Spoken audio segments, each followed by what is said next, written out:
au Carmel, Bruno Schmelz, voilà. Jean-Pierre Hugard, Marc Chiminier, et bien sûr Rémi Trottereau, qu'on ne présente pas. Donc on ne présente plus Bruno Schmelz, peintre bigourdan, installé dans la vallée de Campan, au style hyper réaliste, qui représente des paysages oniriques liés à la beauté des Pyrénées. Son univers entre réalisme et fantasme se traduit sur des toiles monumentales empreintes de surréalisme. Il a souhaité exposer avec la Galerie Blondel à Paris quelques tableaux de ses amis peintres et sculpteurs. Ce soir, nous avons donc Jean-Pierre Hugard. Nous n'avons pas, malheureusement, Jean-Marie Pomerol qui est souffrant, tous deux issus de l'école de Pau. Jean-Pierre Hugard nous montre un monde déserté par l'homme, où l'espace naturel s'impose sur la toile. Il pense que l'absence de l'homme sur ces tableaux laisse toute la place à celui qui regarde avec sa propre culture et ses états d'âme. Jean-Marie Pomerol est surtout le peintre des lieux délaissés et abandonnés par le temps. Il n'y a pas de présence humaine dans ces tableaux et il justifie cette absence en disant « Sans visage, sans chair identifiable, le spectateur investira plus facilement le tableau avec ses propres souvenirs. » Rémi Trottereau, donc un habitué du Carmel, évoque dans ses toiles le corps humain, souvent malmené et souffrant. Il a une prédilection pour les couleurs de terre, ocre, rouge, brun et noir.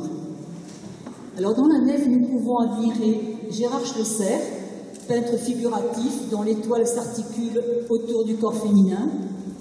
C'est un peintre hyper réaliste qui saisit les moments de la vie. Alessandro Papetti, les deux toiles ici, est le peintre des ambiances urbaines, des sites industriels et des portraits. Il est connu en France pour une série de toiles qu'il a réalisées sur l'ancienne usine Renault en 2004. Frédéric Amblard représente l'humain dans sa dimension tant physique que psychologique. Il est au fond. Marc Chiminier, que nous avons donc avec nous, est l'auteur du grand triptyque qui est dans la nef, l'auteur aussi de la toile qui est au fond, et l'auteur de cette bibliothèque. Donc il peint des personnages déshumanisés appartenant au registre de la science-fiction. Ces boîtes minutieusement construites exercent sur nous fascination et malaise. Ces décors lilliputiens sont vides de toute présence humaine, mais ils nous interpellent avec force.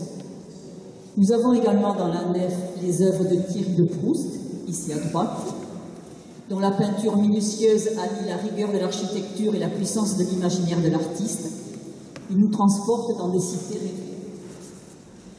Dans la petite chapelle à gauche, Francine Vanove nous entraîne dans un monde débordant de féminité et de douceur. Et Sergio Birga, qui a un parcours qui a évolué de l'expressionnisme à la figuration narrative pour se terminer par l'héritage de la peinture ancienne, l'Italie, avec ses portiques, ses jardins et ses statues, est un de ses thèmes principaux.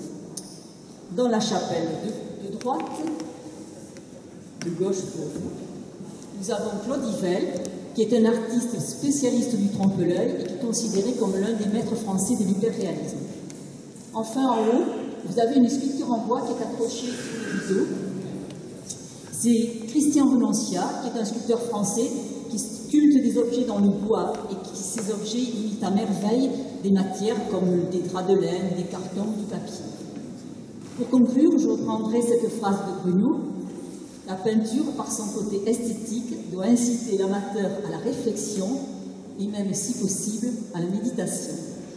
Merci Bruno de nous avoir fait découvrir tous ces talents et merci à toute l'équipe du Carmel pour cet accrochage qui n'a pas été facile. Merci.